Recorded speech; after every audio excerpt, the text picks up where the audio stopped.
Hi, I'm Josh Denbeaux. I'm a consumer protection attorney. I represent people. I sue banks. I sue credit card companies, debt collectors, car companies. I represent people in financial distress. I represent people. That's what this video is about. And I want to tell you something that's changed in my practice. Because as I said in all my videos, and I say to many people who talk to me, what do? I represent people in financial distress. And I try to turn their lives around by using the legal system to bring pain upon the collector and the foreclosing bank and all those folks.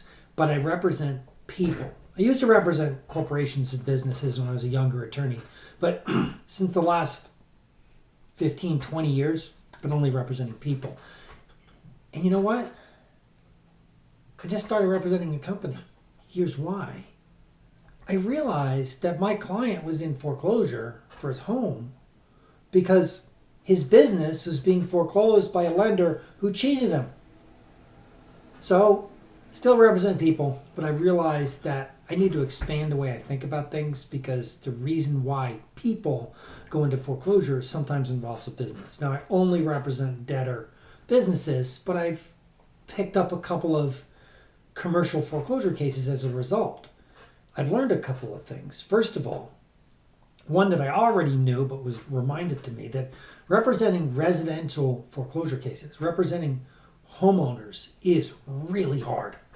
I mean, it's really hard. There are some federal protections, but you have to know the ins and outs of all of them. Federal court, state court, you have to know everything to be an effective foreclosure defense attorney. Now, I only practice in New Jersey, but I help people around the country, but that rule is the same. You need to know federal law inside out and backwards to be at all effective in any state foreclosure proceeding of any kind. It's not true in commercial. In that regard, commercial is easy, much easier. You don't have the federal protections, but on the other hand, you also don't have to worry about the federal court arguments as much. Now, I have some cases in federal court for bad faith, lender fraud, and that I can bring in federal court for different reasons. But point is, I've been doing a series about residential foreclosure frauds. Here's my video as to how small commercial lenders defraud people. They happen to be businesses defrauding, but there's two ways that they do it. And they're both insidious, and they both work, and they're both amazingly powerful once you know what they do and how to nail them for it to get to a result that makes sense, meaning your client wins.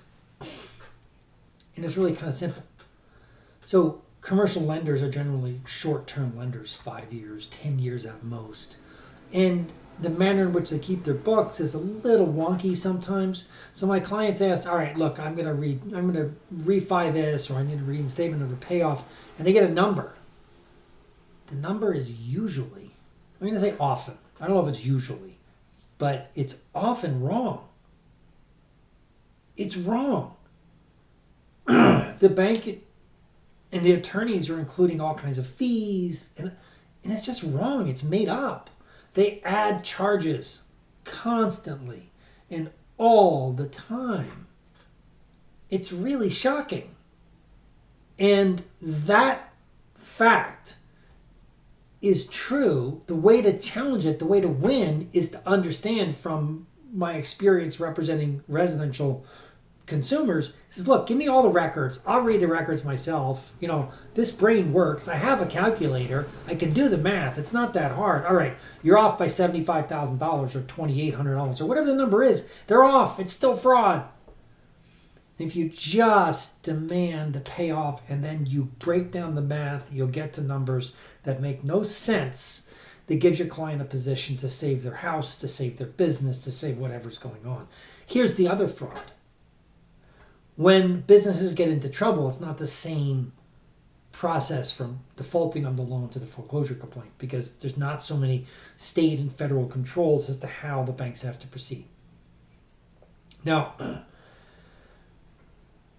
it is extremely common for a commercial lender to say to a commercial borrower, I promise you, I'm not going to commence foreclosure. We just need to work something out. Meanwhile, they've already filed foreclosure. They're just holding on to the complaint. And they're lying to get a portion of the payment as much money as their borrower has, to collect that money, to deprive the borrower of the ability to hire an attorney, to put the borrower in a place where they don't have the assets to fight or to reinstate or to do anything based on a lie. Based on a lie. I have 2 cases going on right now. I picked these both up in the last 3 months, in which the bank did exactly that. Promise you, pay me, okay, you owe me, $80,000, pay me $60,000, we're good. In the meantime, they've got the complaint in hand. We won't file till after we won't file. This will be the settlement. They take the $60,000, they serve the complaint. You're in default by $20,000. But my client doesn't have the money. They just spent it all in good faith. And it's a commercial case, and the courts look at the commercial defendant like, hey, you know what? This is a commercial deal. You should know better. But it's still fraud. It's still fraud. And so I just wanted to pass on to you a couple of the words of wisdom that I've learned recently, because I am constantly learning the depth of the depravity of the lending industry when it affects my clients. And the common denominator of errors, frauds, is important for everybody to understand. And if either of those things happen to you, you may have a claim. It's important to think about. It's important to look at. And if you're a commercial borrower in trouble, do not listen to your bank when they say, pay me some money, we can work it out.